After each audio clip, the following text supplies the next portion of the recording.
सारे अस्सलातु वस्सलामु अलैका या सय्यदी या रसूल अल्लाह व अला आलिका व अस्हाबिका या सय्यदी या हबीब अल्लाह। आज का जो हमारा मौजू है ना वो है कि एग्ज़ाम्स में अच्छे मार्क्स कैसे लिए जा सकते हैं। अच्छा, वैसे हमने स्टडी के हवाले से एक डिटेल में लेक्चर लिया था, याद है कौन सा भला? How to concentrate on study, याद है ना? वो हमारा लॉन्ग लेक्चर था। ये हमारा शॉर्ट लेक्चर है, इसमें सिर्फ मैंने एक पॉइंट डिस्कस करना है, लेकिन ये पॉइंट इतना अहम है कि अगर मिसाल के तौर पे हम स्टडी टिप्स के हवाले से 10 पॉइंट निकालते हैं, ठीक है, उसमें से हम इस पॉइंट को साइड पे कर देते हैं, बाकी 9 पॉइंट को हम अच्छे तरीके से उसको प्रिपेयर कर लेते हैं, तो वो 9 पॉइंट बेकार है जब तक ये एक पॉइंट शामिल नहीं होगा। और ये पॉइंट है प्रैक्टिस, प्रैक्टिस एंड प्रैक्टिस। इसी तरह आपने पंजाबी में सुना होगा, वो कहते हैं कि जिन्ना गुड़ पाओगे ओना मीठा होएगा, सुना हुआ है ना? ये प्रैक्टिस भी गुड़ का काम करती है। जितनी ज़्यादा प्रैक्टिस करते रहोगे ना उतनी परफेक्शन आती रहेगी, उतनी ही आपके काम के अंदर मिठास आती रहेगी। यार एक मोटिवेशनल स्पीकर की एग्जांपल ले लो। जैसे मैं कहता हूँ मैं मोटिवेशनल स्पीकर हूँ, अब मुझे स्पीच करने के लिए आम रूटीन में किन चीज़ों की ज़रूरत होती है? 2 चीज़ों की ज़्यादा ज़रूरत होती है।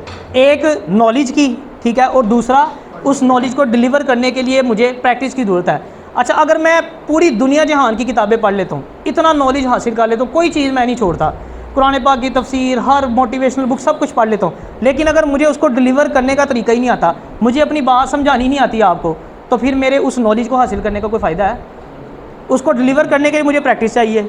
अगर मैं प्रैक्टिस नहीं करूँगा, जैसे मैंने बताया वो 9 पॉइंट्स आए हैं, अगर मैं इस एक पॉइंट पर ना करूँ, यानी मैं अगर सारा नॉलेज हासिल कर लेता हूँ लेकिन मैं प्रैक्टिस नहीं करता तो उसका कोई फ़ायदा नहीं है।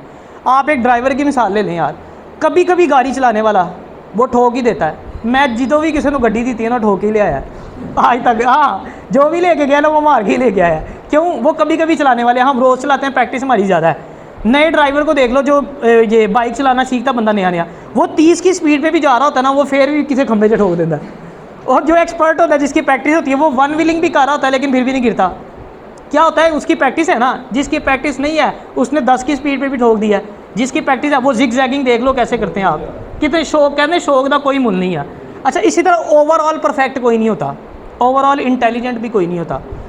एक बंदा जो शॉर्ट हैंड में एक्सपर्ट है, 100 की 120 की स्पीड लिख लेता है, आप क्या का मतलब है कि वो अच्छा ड्राइवर भी होगा?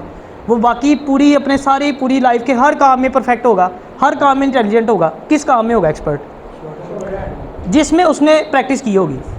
शॉर्ट हैंड में परफेक्ट है क्योंकि उसने उसमें प्रैक्टिस किया है। ड्राइविंग में तब परफेक्ट होगा जब उसमें प्रैक्टिस करेगा। यानी ओवरऑल एक्सपर्ट कोई भी इंसान हर काम में नहीं होता, ओवरऑल नहीं होता। जिस काम में उसकी प्रैक्टिस ज़्यादा होगी उस काम के अंदर वो परफेक्ट होगा। मिसाल के तौर पे आप BS मैथ के स्टूडेंट हैं। अब BS मैथ के स्टूडेंट को टीचर एक क्वेश्चन समझा के भेजता है। अगर आप चाहते हैं कि उस क्वेश्चन में आप एक्सपर्ट हो जाएं तो आपको क्या करना पड़ेगा? प्रैक्टिस करनी पड़ेगी। अगर आपकी हैंड राइटिंग अच्छी नहीं है तो क्या आप बाबा जी के पास जाएंगे, कहेंगे तवीज़ दे दें या मेरे लिए दुआ करें मेरी हैंड राइटिंग ठीक हो जाए? क्या करेंगे? प्रैक्टिस करनी पड़ेगी। इसी तरह अगर आपके स्पेलिंग वीक है फिर क्या करेंगे? प्रैक्टिस करनी पड़ेगी। प्रैक्टिस से आपकी जान नहीं, मैंने कहा ना, ये प्रैक्टिस वाला वर्ड साइड पे रख दें, 9 काम कर ले जो बाकी हमने निकाले हुए हैं, कोई फ़ायदा नहीं है। अच्छा, स्पेलिंग को भी हम किस तरह, 2 तरीके होते हैं ना, या तो हम उसको लिख के बार बार करते हैं, वो भी प्रैक्टिस है, या उसको बार बार याद करते हैं बोल बोल के, वो भी प्रैक्टिस है। यानी इधर से कान पकड़ लो, इधर से कान पकड़ लो, करनी है आपको, प्रैक्टिस ही पढ़नी है। प्रैक्टिस से जान नहीं छुड़ा सकते, ठीक है ना? स्पेलिंग भी याद करने हैं तो आपको बार बार लिख के करें या बोल के करें। अब देखिए हाफ़िज़ कुरान आपने देखा है, उनका माइंड कितना अच्छा होता है याद करने में। क्या वजह होती है? प्रैक्टिस इतनी होगी, तो 30 पारे ही हिफ्ज़ किए होते हैं, उसकी इतनी प्रैक्टिस हो जाती है कि उसको सबक याद करना आसान रहता है। जो बंदा अच्छे तरीके से सबक याद करना नहीं ना जानता, वो कभी भी एग्ज़ाम में अच्छे नंबर नहीं ले सकता। ओवरऑल हर चीज़ रट्टा लगाने वाली तो नहीं होती। मैंने कई कहते हैं ना रट्टा लगा के भी बंदा अच्छे नंबर नहीं ले सकता, लेकिन कुछ चीज़ें होती ही रट्टे वाली हैं। जैसे कोई फिगर्स हैं, MCQs हैं, कोई ऐसी चीज़ है, जैसे वो क्या कहते हैं, पहला वज़ीर आज़म कौन था और जो मुल्क के अभी करंटली मिनिस्टर्स कौन है, ये याद करने वाली चीज़ है ना, इसको आप समझ के क्या करोगे? ये तो सीधा सीधा रट्टा है।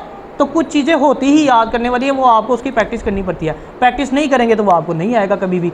इसी तरह पेपर की प्रेजेंटेशन अगर है, किसी की अच्छी नहीं है, अगर बेहतर करना है तो उसको क्या करना पड़ेगा?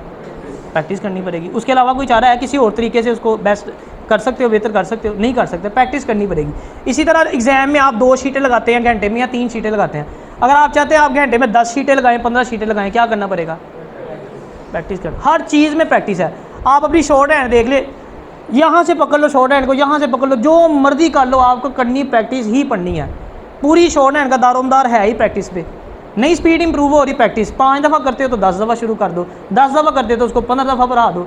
पेशेंट सही नहीं हो रहा था, डॉक्टर डोज बढ़ा देंगे ना, डोज बढ़ानी है।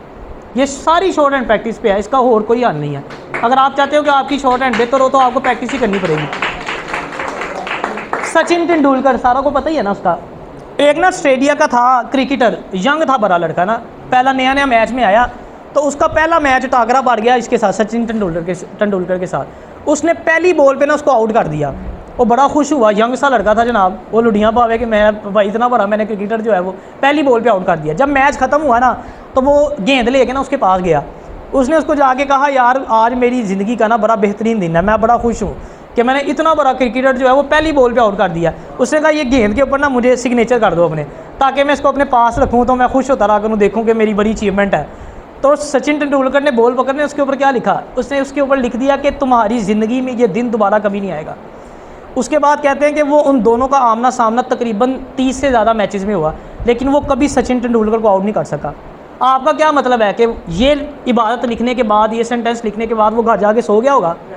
भाइयों ने प्रैक्टिस की थी, उसने प्रैक्टिस की अपनी उस लाइन की लाज रखने के लिए ना कि बिस्तीन हो ये मेरी। उसने इतनी प्रैक्टिस की कि कभी भी जब भी सामना हुआ आज तक वो बंदा उसको दोबारा आउट नहीं कर सका। मोहम्मद अली बॉक्सर जानते हो ना सारे, वर्ल्ड चैम्पियन, वो जब एक दफ़ा ना लड़ाई के लिए रिंग में उतरा तो जो सामने वाला ओपोनेंट था ना उसने एक ही मुक्का मारा इतना ज़ोरदार मोहम्मद अली ने उसको कि वो एक ही मुक्के में नीचे गिर गया। दोबारा उसमें इतनी हिम्मत नहीं थी कि वो उठ सकता, हार गया। ठीक है, मोहम्मद अली जीत गया। अब आपको पता जब वो जीतते हैं तो बथेरे रुपए मिलते हैं उनको। तो जो था ना वो मीडिया का बंदा, वो आया, उसने आके पूछा यार एक मुक्के से इतने पैसे कमाए जा सकते हैं? उसने कहा इस एक मुक्के को बनाने के लिए ना मैंने 21 साल प्रैक्टिस की है, फिर जाके मैंने एक मुक्का मारा तो वो नीचे गिरा। पैब्लो पिकासो, मैंने आपको पहले भी एक लेक्चर में इसका बताया था, दोबारा सुन लें। वो पैब्लो पिकासो को छुट्टियां थी ना, वेकेशन पे निकला हुआ कहीं सैर करने के लिए, उसको रास्ते में एक औरत मिल गई, वो उसकी फ़ैन थी। उसने उसकी बड़ी तारीफ़ें की, उसने कहा जी पिकासो आप फलाने अपने मकाने, जो भी तारीफ़ें उसकी की, बड़े अच्छे पेंटर है। बड़ा खुश हुआ, उसने कहा जी बहुत बहुत शुक्रिया, थैंक यू, मैं आपके लिए क्या कर सकता हूँ? तो उसने कहा कि आप मुझे कोई ऐसी चीज़ दें जिससे मैं अपने दोस्तों में जाके बता सकूँ कि मैं पिकासो से मिली हूँ। उसने कहा इतने शॉर्ट टाइम में मैं आपको क्या दे सकता हूँ? उसने कहा नहीं, ज़िद की उसने क्या किया, 30 सेकंड्स में ना एक पेंटिंग बनाई। वो पेंटिंग जब उसने उसको बना के दी ना, उसने कहा कि ये $1 मिलियन की पेंटिंग है। अब जब उसने ये वर्ड सुने ना तो वो हैरान हो गई। उसने कहा 30 सेकंड में $1 मिलियन पेंटिंग। उसने कहा, उसने सोचा ना ज़हन में आया कि यार अगर ये 30 सेकंड में बना सकता है तो घंटे 2, 3, 4 घंटे में तो मैं भी बना लूँगी। अब वो सारी रात उसको नींद नहीं कर जाके यही सोचती रही। सुबह उठी, उसने पता किया कि पिकासो की ना नेक्स्ट कॉन्फ्रेंस कहाँ पे है। उसने पहुँच गई वहाँ पे। उसने पिकासो को जाके कहा कि आपने मुझे पहचाना है? उसने कहा हाँ मैंने आपको पहचाना है। उसने कहा आप वही जो कल मुझे मिली थी और मैंने आपको पेंटिंग बना के दी थी? बिल्कुल बिल्कुल वही है। उसने कहा जी बताइए। उसने कहा मेरी आपसे एक रिक्वेस्ट है। उस लेडीज़ ने कहा, उसने कहा बताएं। उसने कहा जो आपने पेंटिंग बनाई थी ना उसका तरीका मुझे बता दें ताकि मैं भी कोई 2-4 घंटों में बना के डॉलर कमा सकूँ। तो पिकासो का आगे से जवाब भला क्या था? उसने कहा इस पेंटिंग को बनाने के लिए मैंने 30 साल प्रैक्टिस की है। हमें वो कामयाबी नज़र आ रही होती है लेकिन उसके पीछे कितनी स्ट्रगल है वो हमें नज़र नहीं आती। वो कहते हैं ना कि जो क्रिकेटर छक्का मारता है ना, हमें छक्का नज़र आता है, लेकिन छक्के से पहले जो प्रैक्टिस उसने की है सारी धूप में खेलता है वो हमें किसी को भी नहीं पता होता। तो प्रैक्टिस में इतनी पावर है। जब भी किसी भी काम में आपने एक्सपर्ट होना है ना, उसके लिए प्रैक्टिस प्रैक्टिस प्रैक्टिस, और उसका कोई हल नहीं है प्रैक्टिस के अलावा। लास्ट में बस आपको इतनी नसीहत करूँगा कि कभी भी मुश्किल वक्त में ना आपने हिम्मत नहीं हारनी। वो किसी ने क्या खूब कहा है ना, उसने कहा है माना कि मुश्किल भारी है पर तुझ में क्या लाचारी है। माना कि मुश्किल भारी है पर तुझ में क्या लाचारी है, ये हार नहीं है बाहर की, तूने अंदर से हिम्मत हारी है। जब हम अंदर से हिम्मत हारते हैं ना फिर प्रॉब्लम होती है। एक ना लेडीज़ थी, उसने कम्पिटिटिव एग्ज़ाम जैसे हमारे PMS होते हैं, CS होते हैं, उनके भी कोई एग्ज़ाम्स थे। उसने 2-4 दफ़ा अटैम्प्ट ली लेकिन वो कामयाब नहीं हो सकी, डिसहार्ट हो गई, हिम्मत हार गई। तो वो ज़ाहिर बात है बंदा जब सैड होता है तो घर वाले भी सारे देखते ही हैं। उसके बाप 2-3 दिन से ना उसको नोट कर रहा था कि बड़ी परेशान है। एक दफ़ा उसने उसको कहा कि बेटा आओ मेरे साथ ना किचन में, मैंने तुम्हें कुछ दिखाना है। वो चली गई बाप के साथ। किचन में गई ना तो बाप ने पहले से ही 3 बॉल्स जो थे ना, वो बाउल जो होते हैं चूल्हे के ऊपर रखे हुए थे। उसने जाते साथ ही तीनों में पानी डाला, एक में जो है वो अंडे डाल दिए, एक में आलू डाल दिए और एक के अंदर उसने कॉफ़ी डाल दी। तीनों के नीचे आग जला दी। अब उसने कहा बेटा वेट करो। 10 मिनट गुजर गए, 15 मिनट गुजरे, 20 मिनट गुजरे। वो जनाब इरीटेट होने लग गई। उसने कहा कि आप क्या करना चाह रहे हैं? उसने कहा बस 1 मिनट सब्र करो तुम। थोड़ी देर बाद उसने तीनों के नीचे से आग बंद कर दी। उसने कहा कुछ देखा है बेटा तुमने? उसको फिर पूछा बब्बू जी की दिखाना है तुसी? एक च अंडे ने, एक च आलू ने, एक च जी ये कॉफ़ी है और आपने क्या दिखाना है मुझे? उसने कहा अच्छा रुको 1 मिनट। उसने पतीली में से एक में से आलू निकाले, प्लेट में डाल दिए, फिर एक में से अंडे निकाले, फिर प्लेट में डाल दिए, और जो कॉफ़ी थी वो उसने पुन के जो है वो एक कप के अंदर डाल दी। अब उसने अपनी बेटी को कहा कि बेटी आलू को हाथ लगाओ ज़रा। उसने हाथ लगाया, सारी बात आलू को आप पकड़ के दबाओगे तो वो नरम हो गया था, वो मसल गया सारा। अंडे को हाथ लगाया तो अंडा सख्त था। कॉफ़ी देखी तो कॉफ़ी को कुछ नहीं हुआ, बल्कि उल्टा पानी का रंग जो है वो चेंज हो गया। कॉफ़ी को तो कुछ नहीं ना हुआ, पानी जो था वो अपनी एक्चुअल पोजीशन में नहीं रहा, चेंज हो गया। तो उसने कहा कि देखो ये तीनों चीज़ें एक ही सिचुएशन से गुजरी हैं, इन तीनों पे एक ही वक्त आया, यानी तीनों के नीचे आग जली 20 मिनट। ऐसा तो नहीं हुआ कि आलू 10 मिनट पकाए हैं या अंडे 20 मिनट उसके नीचे आग जलाई है। तीनों के नीचे सेम वो प्रोसीजर से गुजरे, लेकिन तीनों का जो सारा रिस्पॉन्ड अलग अलग था। उसने कहा इंसान भी जो है वो अपनी ज़िंदगी में इसी तरह होता है। कुछ इंसान, कुछ लोग ऐसे होते हैं कि जिनकी ज़िंदगी में मुश्किलात आती है ना, तो वो आलू की तरह फिसल जाते हैं, पिघल जाते हैं, नरम हो जाते हैं, यानी टूट जाते हैं। सिंपल वर्ड्स में आप ऐसे कह लें कि मुश्किल आएगी तो डिसहार्ट हो जाएंगे, हिम्मत हार जाएंगे, टूट जाएंगे। और कुछ अंडे की तरह होते हैं, वो स्ट्रॉन्ग हो जाते हैं। अंडा पहले कच्चा था, उसको ऐसे मारो टूट जाएगा, लेकिन वो उबलने के बाद थोड़ा स्ट्रॉन्ग हो गया। तो कुछ लोग ऐसे होते हैं जो स्ट्रॉन्ग होते हैं, और कुछ लोग ऐसे होते हैं जो मुश्किल वक्त में भी हिम्मत नहीं हारते, कोशिश करते हैं, स्ट्रगल करते हैं। वो खुद तो चेंज नहीं होते बल्कि ज़िंदगी को चेंज कर देते हैं अपनी। जैसे पानी चेंज हो गया, उस कॉफ़ी को कुछ नहीं हुआ, इसी तरह उस बंदे को भी कुछ नहीं होता जो स्ट्रॉन्ग होता है। वो खुद चेंज नहीं होता बल्कि अपनी ज़िंदगी को चेंज कर देता है। अल्लाह ताला हमें अमल की तौफीक अता फरमाए।